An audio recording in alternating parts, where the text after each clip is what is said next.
The Bible reading for today is from 1 Thessalonians 5, 4 through 6. 1 Thessalonians 5, 4 through 6. But you, brethren, are not in darkness, so that this day should overtake you as a thief. You are all sons of light and sons of the day. We are not of the night, nor of darkness. Therefore, let us not sleep as others do, but let us watch and be sober. It's 1 Thessalonians 5, 4 through 6.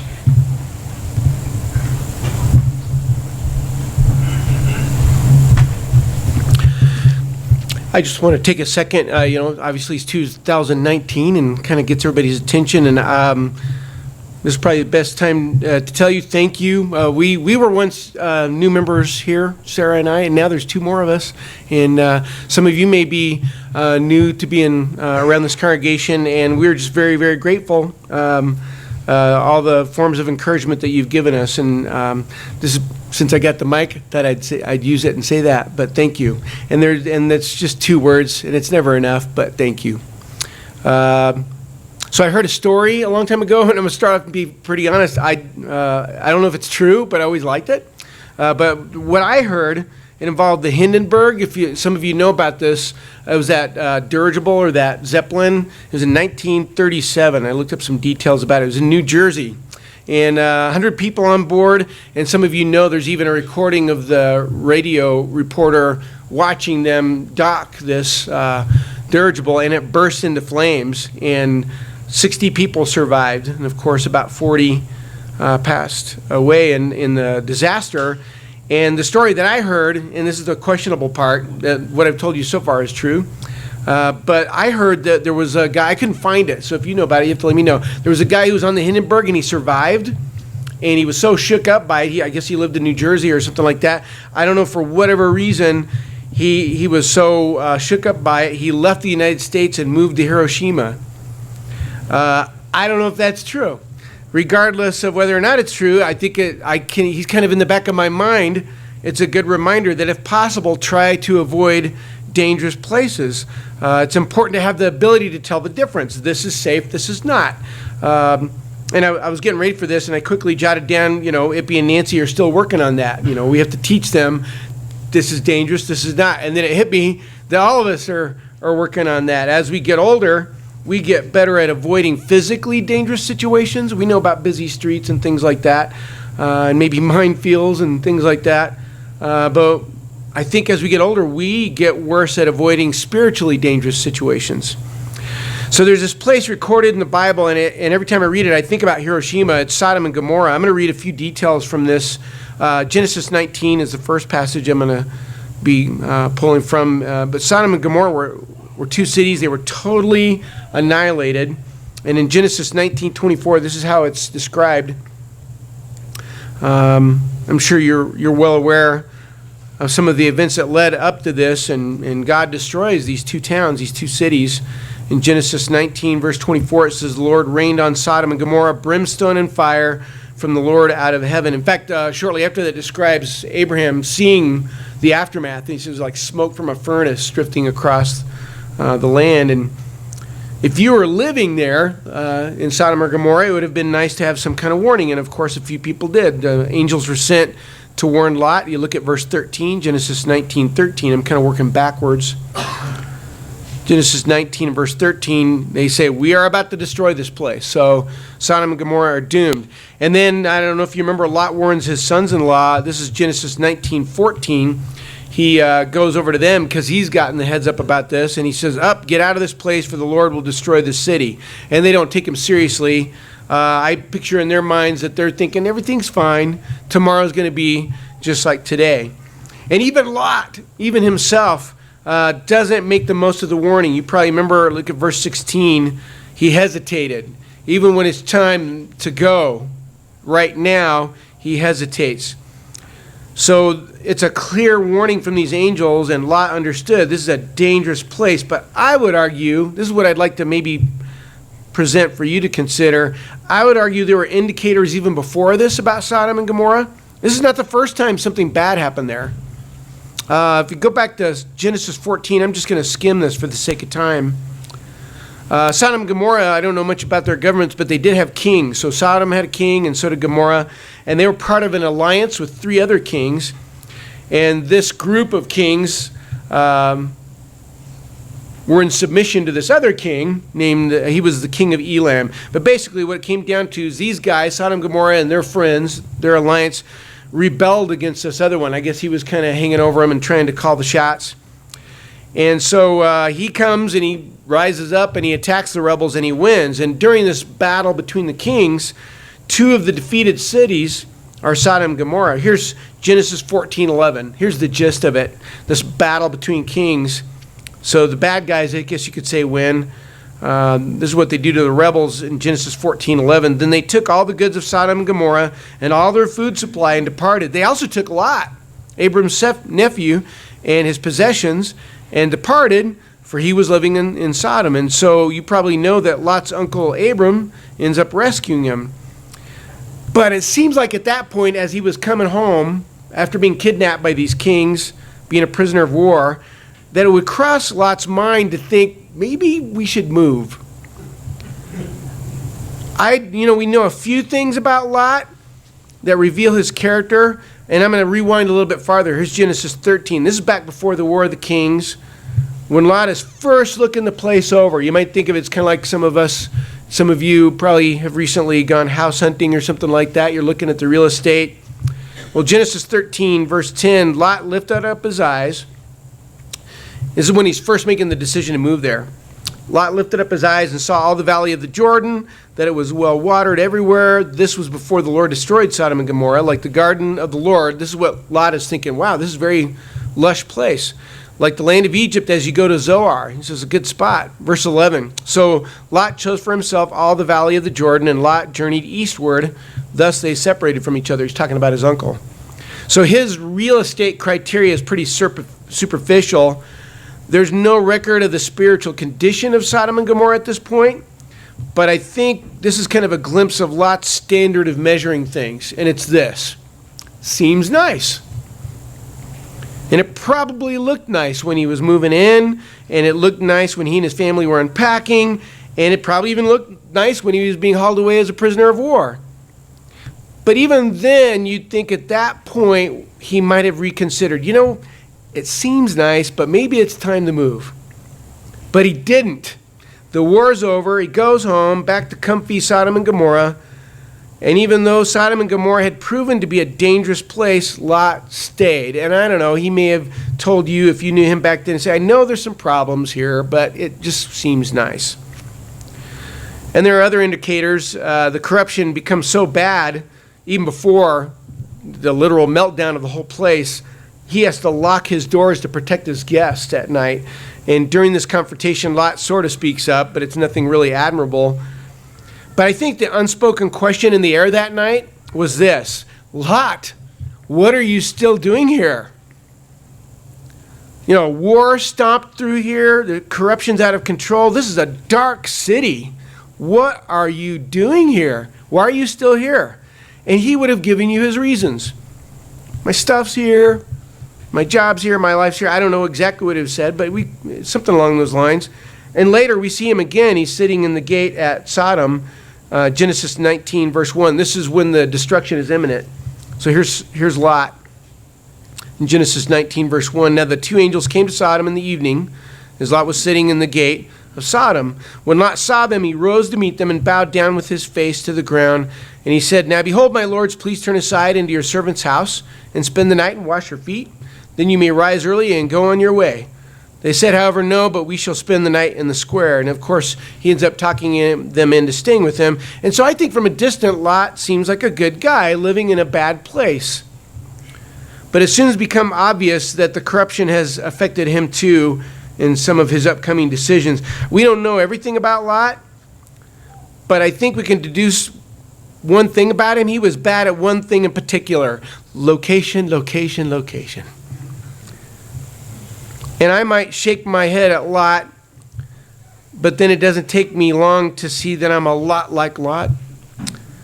But for me, and maybe for you, there's a key difference. The issue of my potential corruption is not necessarily about where I live, it's about how I live. It's not necessarily about location, it's about situation. There are certain things, certain situations that are not conducive to my Christianity, and they seem like small choices, and they seem very insignificant, but deep down I know they could cause spiritual damage. But I have my reasons. Seems nice. I know it's abducted me in the past and hauled me away, but I'm sure I'll be fine. I know it's slated for destruction, but I think I'll be okay. It's very important to have a clear perception of what's right and what's wrong. There are certain strategies that would have been of use to Lot and will be of use to us. It's important to see things, first of all, how God sees them. This helps, I think. When you're kind of looking your life over, I would recommend looking at verses that say something like this. Here's Ephesians 5:8. Ephesians 5, verse 8. For you were formerly darkness, but now you are light in the Lord. Walk as children of light. For the fruit of the light consists in all goodness and righteousness and truth. Trying to learn what is pleasing to the Lord. If all we do, as we live every day and look things over and conclude, well, it seems nice, we're going to have some problems. Because that's exactly what our enemy uses, is stuff that seems nice. And instead of judging something by whether or not it pleases us, it's important to develop the determination to judge things by what pleases God. That'll help a lot. I think it's harder to be part of something when you know it's a direct offense to God. It's getting harder for me to laugh at stuff that I might watch on television when I know that it directly offends my Father. But again, it's tricky. It's not necessarily about location. And even Jesus addressed this. Here's John 17:15. He's talking about our location here. John 17:15. And Jesus is praying about us, the people that would eventually follow him. I do not ask you to take them out of the world, but to keep them from the evil one. They are not of the world, even as I'm not of the world. Sanctify or set them apart. Sanctify them in the truth. Your word is truth. So we're in the world, but we're not of the world. And the lines that are drawn are according to the word. And then we have to make choices. When we're confronted by the world, we have to get up every day and make some choices to maintain a distinction. It's very important we are in the world, but we can't be like the world. James 4:4. These are some pretty hard, some harsh terms that God uses. Borderline offensive, I would say, but that's the point. It's meant to be kind of a shock to kind of get our attention. James 4:4. You adulteresses, do you not know that friendship with the world is hostility toward God? Therefore, whoever wishes to be a friend of the world makes himself an enemy of God. This means it's a deal breaker. And the word hostility always gets my attention. Hostility toward God. That means if I claim to be a Christian and then live like everybody else, I'm kidding myself. 1 John 2:15. Here's 1 John 2:15. Do not love the world nor the things in the world. If anyone loves the world, the love of the Father is not in him. For all that is in the world, the lust of the flesh and the lust of the eyes and the boastful pride of life is not from the Father, but is from the world. The world is passing away, and also its lust, but the one who does the will of God lives forever. Living like the world, if I make those choices to be like the world, that's how you live in Sodom today. And that way of life is just as doomed as Sodom. Lot is a good reminder to me. It's easy to fool myself and tell myself and lie to myself I'm doing just fine, even as I continue to live in Sodom, so to speak. But actually, I want to talk about someone else. And his name isn't given, and he's barely mentioned at all. It's back during the War of the Kings. In some translations, he's called the Fugitive. He's easy to miss. He's in Genesis 14. So when the kings, remember I was talking about that battle between the kings, and the kings come through and they sweep through Sodom and take everything, including Lot. Genesis 14:13, you find out how Abraham finds out about it. Then a fugitive came and told Abram. So this guy, this fugitive, he escaped. That's what fugitive means. Some translations use that word. So apparently, this guy, we don't know his name, was living in the area. A bunch of bad stuff came, but he escaped. He was one of the ones that was not hauled away. I can only imagine how much of a shocker that was for him to pull himself out of the rubble and run through the smoke and get to Abram and say, let me tell you what happened. He had a real wake-up call, this guy. He delivers the message to Abram. But I sometimes wonder, what did this fugitive do after that? I know what Lot did. He went right back to his old life. He went right back to Sodom. But what did this fugitive do?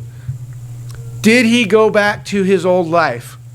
Or when the wake-up call came, did he stay awake and make some changes? Did he get out of there? I'd like to think that he moved. I hope he did, because it's one thing to understand the danger. It's another to do something about it. And I think every once in a while we get wake-up calls. Something scary happens, or something profound, or suddenly it's 2019. And for a moment, unfortunately, it's just a moment, typically, our eyes are open. And we go, wow, I can't believe it's 2019. I should probably make some changes. But wake-up calls are like snooze buttons. Chances are, you and I are going to go back to sleep. Recently, a lot of people who sincerely had a heart-to-heart talk with themselves, who were determined that this year was going to be different, have rolled over and gone back to sleep. They've moved back to Sodom. It's hard to change. It's a lot easier to stay the same. And it's kind of scary to me if I become the person where I just kind of laugh that off. Yep, same person as last year. It's one thing to get a wake-up call. It's another thing to stay awake. And I, as I was getting ready, I thought, church can become this for me. Going to church can be like a snooze button. Some guy like me gets up and preaches you to sleep. That's one possibility. But maybe somebody says something or you read something and you think, oh, yeah, I need to work on that. And you think, I'm up. But you're not. I've said that before many times just before I went back to sleep. Just like Lot's sons-in-law, we don't take the warning seriously and we go back to sleep. It would be easy for me to think, yeah, this is all about how someday the world's going to be destroyed and I'll be ready. Eventually I'm going to get my act together. But the truth is, in a way, the destruction has already begun. And that makes our situation far more dangerous than Lot's. It's very possible for your life to be destroyed quietly a little bit at a time. Little defeats, little pieces of you that are corrupted and undone. And it's so quiet, you don't even notice. There are indicators, if you have the guts to stop and really look at your life, and you see that your conscience isn't what it used to be, and your integrity is missing certain parts, and you're less and less offended by what offends God. And then there's the malice and the gossip and the lust and the anger and anxiety. And we've all got something going on in this regard. If we're fighting them, if we're struggling, then good. Welcome to the party. That's how it works. Christians struggle. Any Christian will always be struggling. You and I will always need forgiveness. But if we ignore the indicators or we ignore the warnings about certain things in our lives, the unspoken question is here now. Why are you still doing these things? Why is this still part of your life? Just like Lot, we have our reasons, but we need to tell ourselves what we might have told Lot. Wake up, Lot. Just because you crack an eye doesn't mean anything. Get up and change something. This is the passage that Scott read for us. It's 1 Thessalonians 5, and there's many passages that I find very interesting that describes Christians as being awake. Here's 1 Thessalonians 5. I like how one person did put it. He says, most of the world's asleep. There's a handful that are awake. 1 Thessalonians 5:4 puts it this way, but you, brethren, are not in darkness, that the day would overtake you like a thief. In other words, you're not going to be caught off guard. Verse 5, for you are all sons of light and sons of day. We are not of night nor of darkness. So then let us not sleep as others do, but let us be alert and sober. In other words, wake up. Verse 7, for those who sleep do their sleeping at night, and those who get drunk at night. But since we are of the day, let us be sober. In other words, awake, clear-headed. Having put on the breastplate of faith and love, and as a helmet, the hope of salvation. So if you get a wake-up call, I don't know, maybe 2019 was it for you, that's great. But it means absolutely nothing if you don't actually get up. I don't want to be like Lot. I'm kind of talking to me, just in case you didn't catch that. I want to be like I hope the fugitive was. I'd like to think that he was not there that day when Sodom came to an end. I want to be like the fugitive. And that's not a reach, because the Bible describes Christians as strangers and aliens, as fugitives. That's who we are. Fugitives are people who have escaped. And Jesus arranged for our escape. Making the decision to be baptized is how you become part of that escape. If you haven't, I would really encourage you to do that. That's very important at the top of your list. But for the rest of us who have made that choice, when you do escape, you have to stay escaped. You are a fugitive. You made it out of the dark city. You have to stay out of there. And if you discover that place is still inside your mind and your actions and your words, get up and get out. You have to make sure you get out of the dark city, but maybe more importantly, you also have to make sure the dark city gets out of you. Hope you'll think about it while we stand together and sing.